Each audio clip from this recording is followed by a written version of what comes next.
Hey everyone, I'm Patrick and welcome to the Reading Nest. It's season 2 and I have new stories and much more to share with you. So if you're ready to hear a great story, grab a snack and come on in and join me at the Nest. Welcome to the Reading Nest, where books inspire you to be your best. Come on and pull up a seat now. We've got adventures to explore. Oh, welcome to the Reading Nest. Come on and shake off that stress. Come on and pull up a seat now. Grab a book and dive right in. Okay, find your listening ears. Welcome to the Nest. I have 2 great stories to share with you today. Our first story is written by our guest author, Julie Whitney, and will be featured in the Book Nook. Our second book is a very special book that I went to find especially just for you on my adventure to the bookstore. So if you're ready to hear our first story, join me at the Book Nook.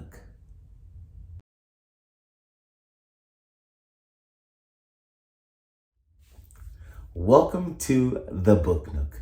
Our story today is by children's book author Julie Whitney. Before we read the story, the Reading Nest wanted to get to know Julie Whitney a little bit better, so we asked her a few questions.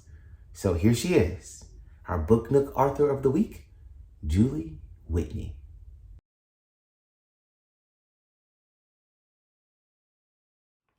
Hi, this is Julie Whitney. I'm the author of Astra the Lonely Airplane, and I'm from Cincinnati. I actually decided to write the book most unexpectedly when my husband lost his job as the chief corporate pilot of a beautiful Gulfstream jet on May 5th, 2020, at the start of the pandemic. Together, we went in that day and cleaned out his office and cleaned out the hangar, and we were both very sad. And I asked if I could sit inside Astra's interior one last time, which I did, and I openly wept. I thought, how is this plane going to sit here all alone, this beautiful plane, and isn't she going to wonder where Captain Dan is when she's used to flying with him 3 to 4 days a week? So I really went home that night and literally started outlining the book. When my husband lost his job, he was thankfully able to pick up some contract flying jobs, which really helped us out financially.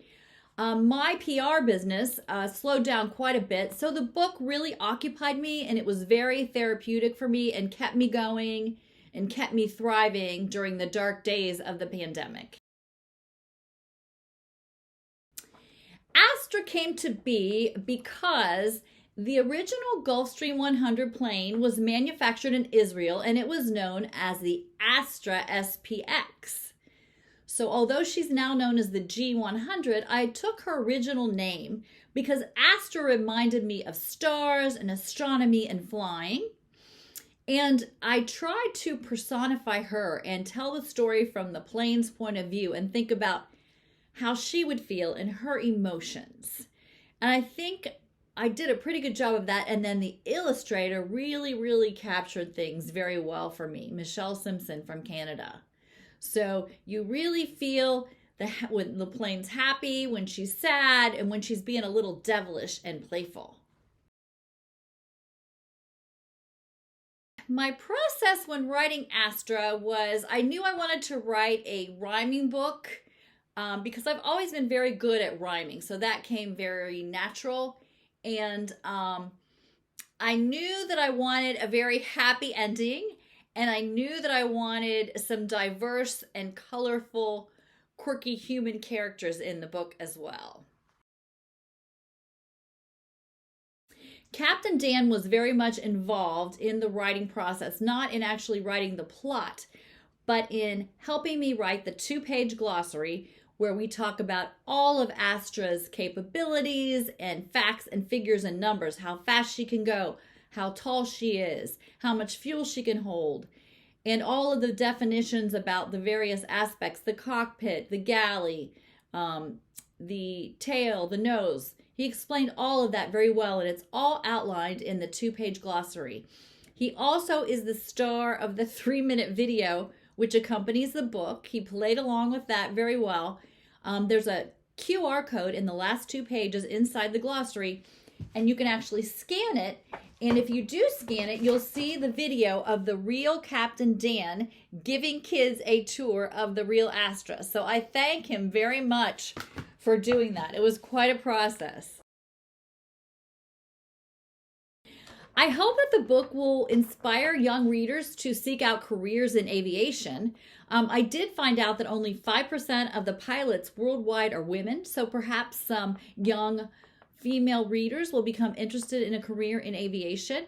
It also teaches children about math and geography and about the 50 states and flying.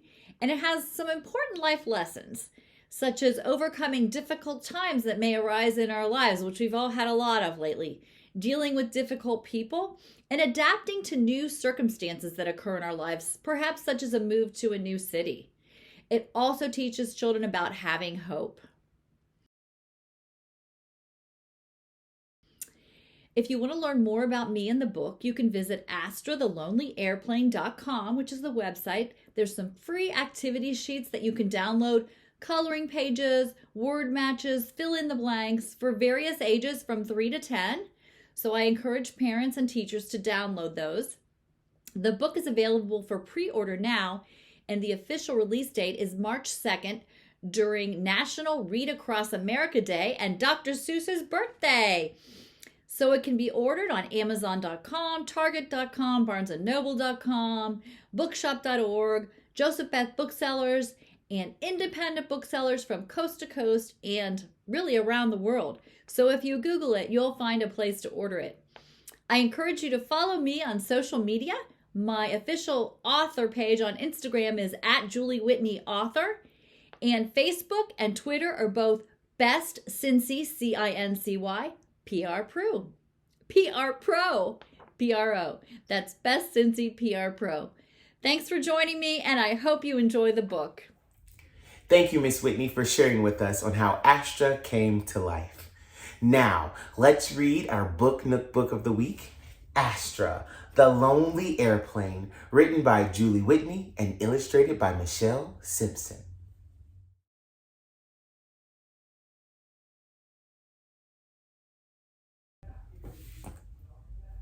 Astra was a lovely airplane, big, shiny, and white, with black and red stripes down her left and her right. At 55 feet long and standing 22 feet tall, Astra could best be described as anything but small. She had 2 big, powerful engines and 55-foot wings, and flying super fast was her very favorite thing. At 600 miles per hour, she could climb to 45,000 feet. Yes, Astra was indeed one of the finest in the fleet. Inside, she had a big, soft couch and comfy leather seats, and the gallery filled with soft drinks and yummy tasting treats. She had a giant TV screen and a refrigerator too. In fact, you could say she was a mini house that flew. She had a playful sense of humor and a smile for all she met. Everything you could ask for in a big luxury jet. The kind of man who flew Astra was known as Captain Dan, one of the finest pilots in or over all the land. He washed and waxed Astra, filled her tires with air, fueled her tank up weekly, and gave her lots of care. Yes, Captain Dan and Astra made for a perfect team. Their life was very magical, or so that is, it seemed. Until one day, Captain Dan came in without his usual smile. "Astra, I'm afraid you'll be sitting in your hangar for a while."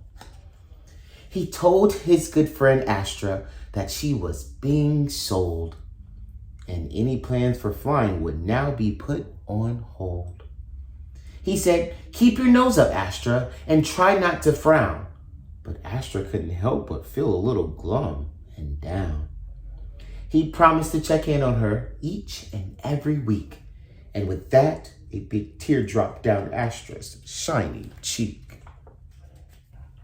When Captain Dan left Astra, she felt very much alone, and Astra wondered whether she would ever again be flown. The days were long, and the nights were cold. The snacks in her gallery began to grow mold. Astra needed to fly and get a bit of fresh air. Being stuck inside her hangar was more than she could bear. As the weeks turned into months, Astra couldn't help but cry, wondering if, when the time came, she would remember how to fly. Her tires were flat and her battery was low. She sighed, "It doesn't matter, I have no place to go." Until one day, a man arrived, hoping to buy her. He looked Astra over and kicked at her flat tires. He scowled and said, "Humph, this plane is too old.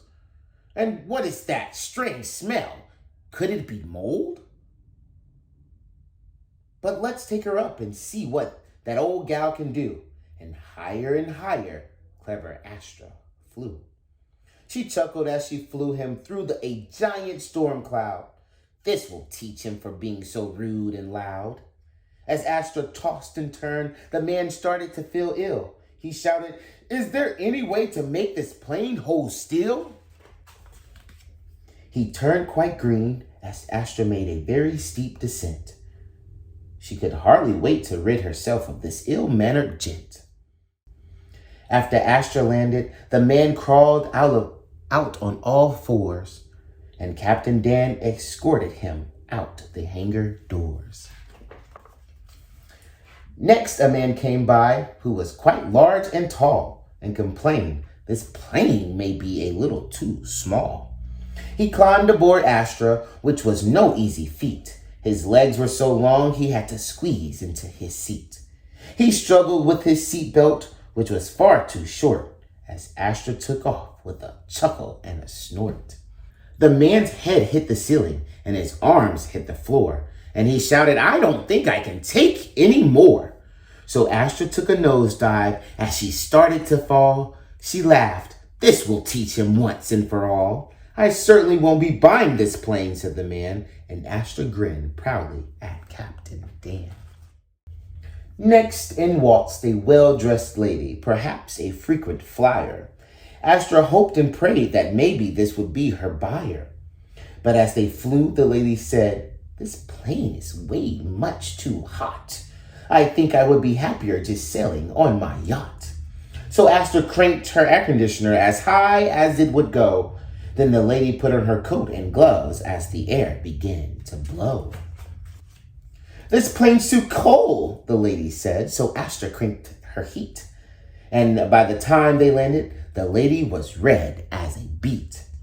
As the lady strutted off, complaining as she was hot, Astra began to worry that she would never be bought.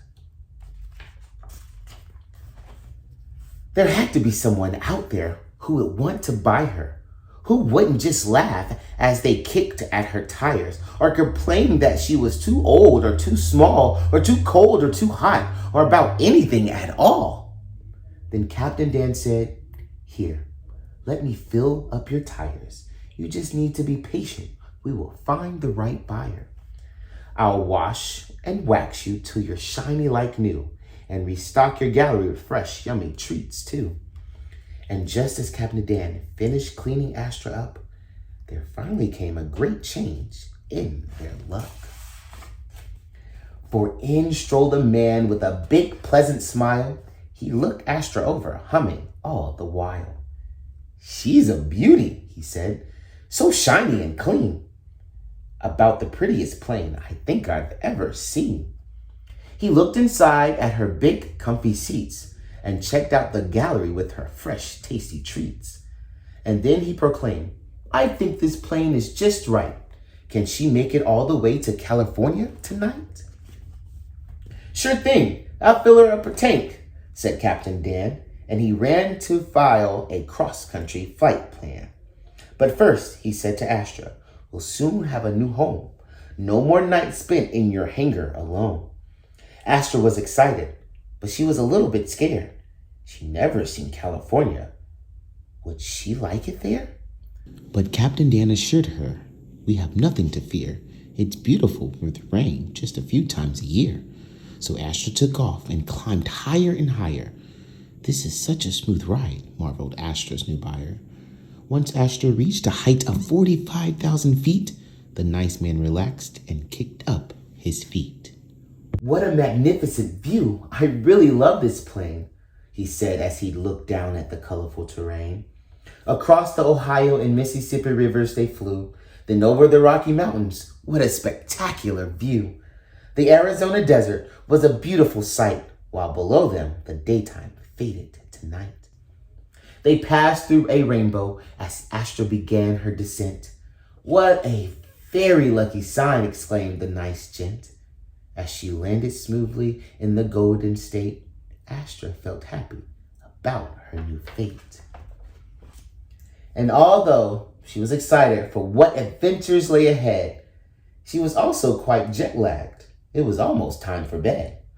So Captain Dan pulled her inside with a tug, then put his hands on her nose and gave her a hug. As he covered her up and whispered, "Good night," sweet Astra knew everything would be all right. The end. Thank you, Julie Whitney, for sharing this beautiful story with us. And we are so happy that Astra found a new buyer to take her on new adventures. If you would like your very own copy of Astra the Lonely Airplane, click the link in the description below to get your copy today. Now, if you're ready to hear our featured story of the week, join me at The Nest. Welcome back to The Nest. Now, let's read our featured book of the week, titled Twinkle Twinkle Little Kid, written by Drew Daywalt and illustrated by Molly Idle. I have a question. Have you ever wished upon a star? Well, I know Clyde has. And let's figure out if his wish came true.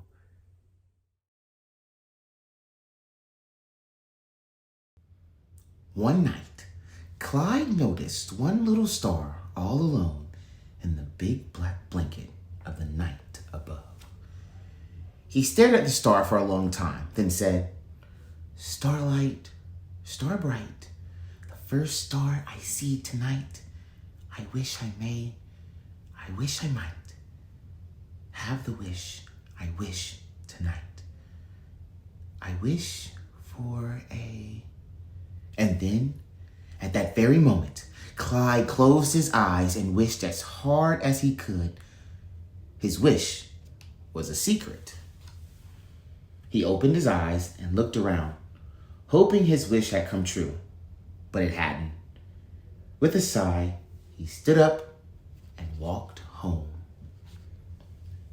Later that night, as Clyde lay asleep in his bed, having forgotten the lonely little star in the sky and the wish he had made, the strangest thing happened. The same little star climbed into his bedroom window. And then, very quietly, the star said, "Kid light, kid bright, the first kid I see tonight. I wish I may, I wish I might have the wish I wish tonight. I wish for a..." And then, at that very moment, the star closed her eyes and wished as hard as she could. Her wish was a secret. "Ah!" someone screamed. She was startled by the terrible sound. It was Clyde, who had awoken and was terrified to see the star in his room. Jeez, you have to scream like that? Asked Star. You completely freaked me out. I freaked you out? You're the one climbing in my window.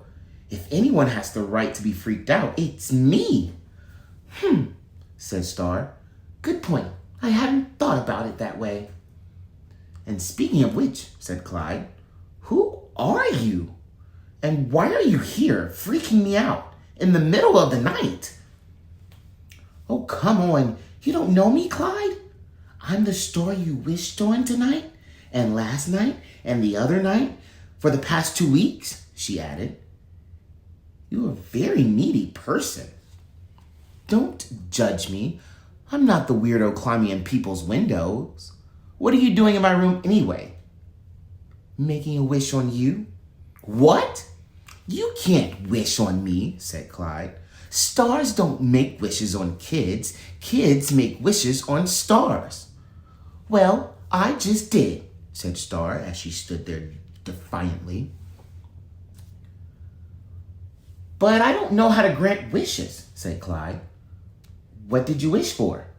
I can't tell you or it won't come true, said Star. What? That's crazy. How am I supposed to grant your wish if you won't tell me, you silly Star? Asked Clyde. I don't know, Star shrugged. You're supposed to just know. Clyde looked at the star for a very long time, trying to think what a star might wish for, but not succeeding at all. And then Clyde got an idea. He ran over and grabbed up his brand new unused game of checkers. Here, said Clyde. Is it checkers? Did you wish for a game of checkers? No, said Star. I didn't wish for checkers. Wait a minute. Isn't that something you wish for from me? Yeah, said Clyde, but it takes 2 players and I don't have anyone to play with. That's a bummer, said Star. I love checkers, but that's not what I wished for. Clyde got another idea. Come with me, he said, and he led the star out to his backyard. How about a 2-person tent? I wished for it once. Did you wish for that? No, said Star. I didn't wish for a tent. Camping is great, though. I like camping. Me too, said Clyde, but I'm too scared to stay out in the tent alone. I love to camp out with you, said Star, but I didn't wish for a tent.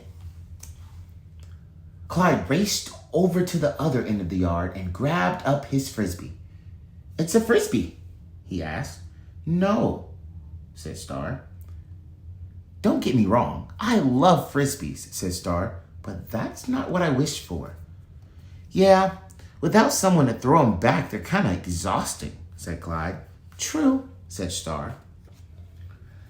Clyde took Star to the garage. What about walkie-talkies? Nope, not walkie-talkies, said Star. Clyde sighed so big it sounded like an elephant deflating. And you really need a friend to make walkie-talkies work anyway, said Star. And I don't have any friends. Well, geez, said Clyde. I have no idea what you wish for then. Wait a second, said Clyde.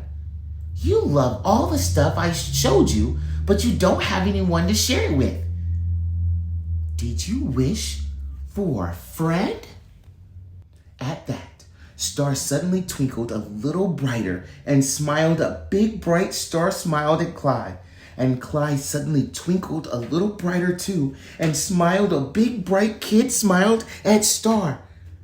That's what I wished for too, said Clyde. Both of their wishes were secrets no more. And that is how it came to be that Clyde and Star granted each other's wishes, became best friends, and were never, ever lonely again. The end. I hope you enjoyed our story today, Twinkle Twinkle Little Kid, written by Drew Daywalt and illustrated by Molly Idle. If you wish upon a star, I hope it comes true for you. Thank you all for coming, listening to great stories. Thank you to our guest author, Julie Whitney for sharing a lovely story titled Astra the Lonely Airplane. To get your copy of Astra the Lonely Airplane, you can click the link in the description below to get your very own copy today. I hope you enjoyed our show today. Until next time from the Nest. Bye. Okay, find your listening ears.